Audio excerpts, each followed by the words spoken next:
Rahim my self Dilawar Khan. आज हम discuss कर रहे हैं क्लास 9 के चैप्टर नंबर 5 केमिस्ट्री के प्रैक्टिस प्रॉब्लम दैट इज़ 5.1। अच्छा, आपने स्टेटमेंट को समझना है, आपको सारी चीज़ क्लियर हो जाएगी। Calculate the initial volume. Initial volume को हमने फाइंड आउट करना है। वेरी सिंपल, हम लिख लेंगे V1 we have to find out. ठीक हो गया। Initial volume of sample of gas, एक गैस का सैंपल किसके ऊपर, एट 1.20 atm, मतलब यही हमारे पास इनिशियल प्रेशर भी होगा। फिर P1 is equal to 1.20 atm। atm is the unit of pressure.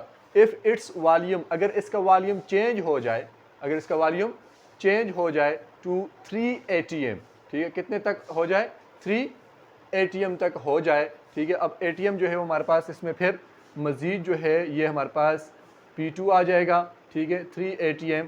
और यहाँ पर अगर आप देखें तो यहाँ पर हमारे पास वॉल्यूम लिखा भी हुआ है। वॉल्यूम कितना, 70.4 क्यूबिक सेंटीमीटर। ठीक है, if its volume 70.4 cubic centimetre जो है वो कह रहे हैं कि अगर ये चेंज हो जाए, इस change to 3 atm at constant temperature. Volume में अब आप लोगों को थोड़ी सी भी कन्फ्यूजन की ज़रूरत नहीं है, क्योंकि इनिशियल वॉल्यूम फाइंड आउट करना है। तो ये आपके पास कितना वॉल्यूम होगा, V2 होगा। ठीक है, तो V2 हम लिख लेते हैं।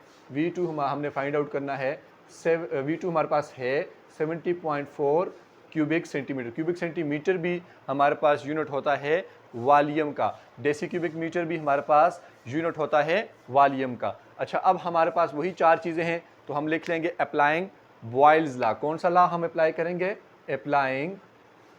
Applying Boyle's law. Boyle's law को हम अप्लाई करेंगे तो हम लिखेंगे P1 V1 is equal to P2 V2। Find out V1 करना है। V1 के साथ एक्स्ट्रा P1 मल्टीप्लाई हो रहा है, उल्ट डिवाइड होता है इसका, तो P1 dividing on both side. तो हमारे पास इक्वेशन अरेंज होकर क्या आ जाएगी, V1 is equal to P2 V2 divided by P1। और हम लिखेंगे पुटिंग वैल्यूज़ को हम पुट करें इन इक्वेशन, लिख लें इक्वेशन नंबर 1, इसको मेंशन कर लें।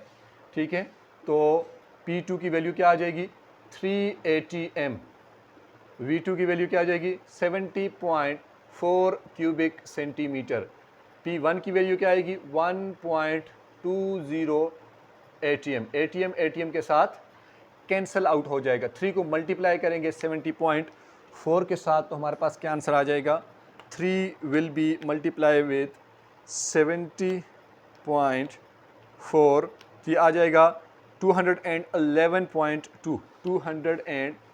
V1 is equal to 211.2 divided by 1.20, और ऊपर यूनिट कौन सा, क्यूबिक सेंटीमीटर का। अब इसी को अब हम डिवाइड करें, 211.2 को हम डिवाइड करें किसके ऊपर, 1.20 के साथ, तो ये हमारे पास आ जाएगा 176 क्यूबिक सेंटीमीटर।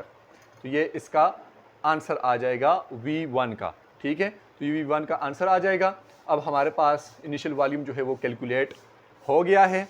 इसके अलावा भी अगर आप लोगों को इसमें किसी भी एग्ज़ाम्पल में, न्यूमेरिकल प्रॉब्लम में, तो आपको अगर कोई कन्फ्यूजन होती है, कोई चीज़ समझ नहीं आती है, हमारी कोशिश तो यही है कि हम 1 बाय 1 हर एक न्यूमेरिकल को, हर एक प्रॉब्लम को अपनी चैनल के ऊपर हम उसको जनरेट कर सकें, वीडियो बना के डाल सकें। तो आप लोगों को अगर हमारी वीडियोस पसंद आ रही हैं तो हमारी वीडियोस को शेयर भी करें, लाइक भी करें, एप्रिशिएशन के लिए कमेंट्स करें और सब्सक्राइब लाजमी करें। अल्लाह हाफ़िज़।